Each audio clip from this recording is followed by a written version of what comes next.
स्वागत तुहाडा अपने यूट्यूब चैनल एग्जाम जवाब ਦੇ ਵਿੱਚ ਦੋਸਤੋ ਤੁਸੀਂ ਅੱਜਕੱਲ ਕੋਈ ਵੀ ਫਾਰਮ ਭਰਦੇ ਹੋ ਭਾਵੇਂ ਉਹ PEE+B ਦਾ ਹੋਵੇ ਭਾਵੇਂ ਤੁਸੀਂ ਮਾਸਟਰ ਕੈਡਰ ਜਾਂ ਫਿਰ ਲੈਕਚਰਰ ਦਾ ਜਾਂ ਫਿਰ ਹੋਰ ਵੀ ਕੋਈ ਜਿਵੇਂ ਕਿ ਆਂਗਨਵਾੜੀ ਦਾ ਕੋਈ ਵੀ ਤੁਸੀਂ ਫਾਰਮ ਭਰਨਾ ਹੋਵੇ ਅੱਜਕੱਲ ਤੁਹਾਨੂੰ ਸਿਰਫ ਇੱਕੋ ਹੀ ਸਾਈਟ ਦੇ ਉੱਤੇ ਤੁਸੀਂ ਆਪਣਾ ਰਜਿਸਟ੍ਰੇਸ਼ਨ ਕਰਨਾ ਹੁੰਦਾ ਹੈ ਤੇ ਉਸ ਦੇ ਉੱਤੇ ਫਾਰਮ ਨੂੰ ਭਰਨਾ ਹੁੰਦਾ ਹੈ ਤੇ ਸਾਈਟ ਦਾ ਤੁਸੀਂ ਇੱਥੇ ਨੇਮ ਦੇਖ ਸਕਦੇ ਹੋ ਸਰਵਿਸ ਪਲੱਸ ਇਹ ਸਾਈਟ ਹੈ। ਇਸ ਦੇ ਉੱਤੇ ਤੁਸੀਂ ਇੱਕ ਵਾਰ ਰਜਿਸਟ੍ਰੇਸ਼ਨ ਕਰਨਾ ਹੈ, ਉਸ ਤੋਂ ਬਾਅਦ ਤੁਹਾਨੂੰ ਰਜਿਸਟ੍ਰੇਸ਼ਨ ਕਰਨ ਦੀ ਲੋੜ ਨਹੀਂ ਹੈ ਤੇ ਤੁਸੀਂ ਇਸ ਨੂੰ ਲੌਗਇਨ ਕਰਕੇ ਆਪਣਾ ਕੋਈ ਵੀ ਫਾਰਮ ਭਰ ਸਕਦੇ ਹੋ, ਭਾਵੇਂ ਉਹ ਗਰੁੱਪ ਡੀ ਦਾ ਹੋਵੇ, ਭਾਵੇਂ ਤੁਸੀਂ ਕਲਰਕ ਦਾ ਹੋਵੇ, ਭਾਵੇਂ ਆਰਟ ਐਂਡ ਕਰਾਫਟ ਦਾ ਜੋ ਵੀ ਤੁਹਾਡੀ ਵੈਕੈਂਸੀ ਆਈ ਹੋਵੇ ਉਹ ਤੁਸੀਂ ਇਸ ਤੋਂ ਭਰ ਸਕਦੇ ਹੋ। ਤੇ ਇਸ ਦਾ ਰਜਿਸਟ੍ਰੇਸ਼ਨ ਕਿਵੇਂ ਕਰਨਾ ਹੈ ਜਾਂ ਫਿਰ ਤੁਸੀਂ ਲੌਗਇਨ ਬਾਅਦ ਦੇ ਵਿੱਚ ਰਜਿਸਟ੍ਰੇਸ਼ਨ ਕਰਕੇ ਕਿਵੇਂ ਕਰਨਾ ਹੈ, ਫਾਰਮ ਕਿਵੇਂ ਭਰਨਾ ਹੈ, ਉਹ ਤੁਸੀਂ ਵੀਡੀਓ ਦੇ ਵਿੱਚ ਦੇਖੋਗੇ। ਤੇ ਉਸ ਤੋਂ ਪਹਿਲਾਂ ਜੇਕਰ ਤੁਸੀਂ ਵੀਡੀਓ ਦੇ ਉੱਤੇ ਨਵੇਂ ਆਏ ਹੋ ਤਾਂ ਚੈਨਲ ਨੂੰ ਸਬਸਕ੍ਰਾइब जरूर कर लियो, वीडियो में लाइक शेयर और सबसक्राइब जरूर कर लियो। तो चलते हैं वीडियो में शुरू करते हैं।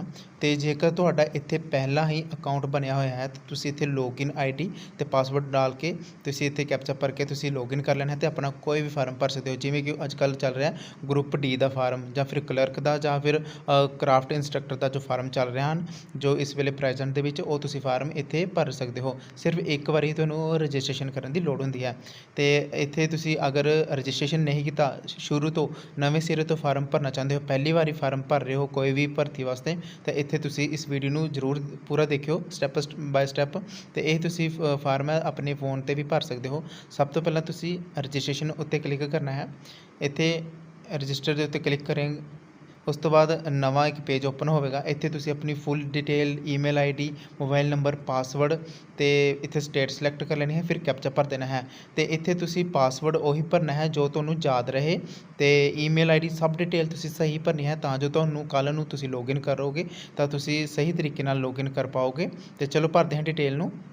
तो दोस्तों असी उत्ते नाम ईमेल ID तो अपना जो सब कुछ भर लिया है, तुसी सारी डिटेल सही भरनी है। इत्थे पासवर्ड किवें क्रिएट करना है, जिमें कि तुहाडा नाम है रमन, रमन दा R कैपिटल RAMAN @ तुसी पा लिया। इत्थे कोई भी तुसी 2-3 डिजिट रख सकते हो, जिमें रमन @34 इस तरह तुसी पासवर्ड नूं क्रिएट कर लेना है। यही है पहला अक्षर तुसी वड्डा करना है, बाकी स्मॉल, एक स्पैशल करैक्टर तो बाकी न्यूमैरिकल करैक्टर तुसी इत्थे भर देने हैं।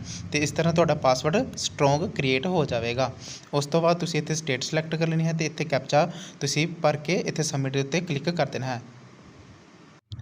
तो देख सकते हो तुहानूं एक नोटिफिकेशन आ चुका है। इत्थे तुहाडा मोबाइल नंबर इत्थे ईमेल होगी जो तुहानूं मैं सिक्योरिटी रीजन करके नहीं दस रहा, उस उत्ते OTP चल गया है। तुसी OTP नूं इत्थे भर लेना है तो तुसी इत्थे ओके कर देना है। उस तो बाद देख सकते हो इत्थे तुसी ईमेल दा ते मोबाइल दा OTP भर के तुसी इत्थे वैलीडेट कर देना है। तो दोस्तों ईमेल दा OTP तुहानूं नो रिप्लाई ऑनलाइन दे नाम तो आएगा, तुसी उत्थे ईमेल दे उत्ते OTP भर के तुसी इत्थे सबमिट कर देना है, वैलीडेट कर देना है। बस तुहाडा इन्ना ही काम है रजिस्ट्रेशन दा ते तुहाडा इत्थे रजिस्ट्रेशन कंप्लीट हो चुका है। बाकी अगे देखते हैं लॉगिन किवें करना है। लॉगिन करने लिए तुहानूं फिर तो उस पेज पर आना होगा। इत्थे तुसी लॉगिन ID भरनी है, पासवर्ड भरना है तो कैप्चा भरना है। लॉगिन ID किहड़ी है? लॉगिन ID तुहाडी ईमेल ID है जो तुसी रजिस्ट्रेशन करते टाइम तुसी भरी सी। उस तो बाद पासवर्ड जो तुसी क्रिएट किया सी, जिवें कि तुहानूं मैं दस्सिया सी। तो उस तो बाद तुसी कैप्चा भरोगे तो फिर लॉगिन करोगे।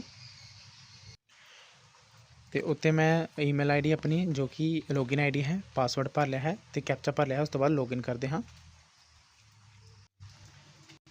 तो देख सकते हो साडा लॉगिन सक्सैसफुली हो चुका है। तुसी इत्थे अपना देख सकते हो वेलकम टू सर्विस प्लस।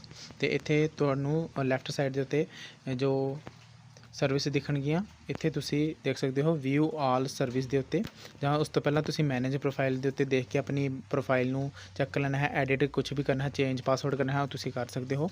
तो उस तो बाद अप्लाई फॉर सर्विस के उत्ते क्लिक करके तो व्यू आल सर्विस इत्थे तुहाडे सामने जो भी सर्विस इस टाइम चल रही होगी तुसी भर लेना है। इस वेले तुहाडे इत्थे क्राफ्ट इंस्ट्रक्टर ते क्लर्क ते ग्रुप डी दी इत्थे प्रेजेंट टाइम दे विच सर्विस चल रही है जो तुसी फार्म नूं भर सकते हो। तो इत्थे जो भी सर्विस होगी तुसी इत्थे भर लेना है।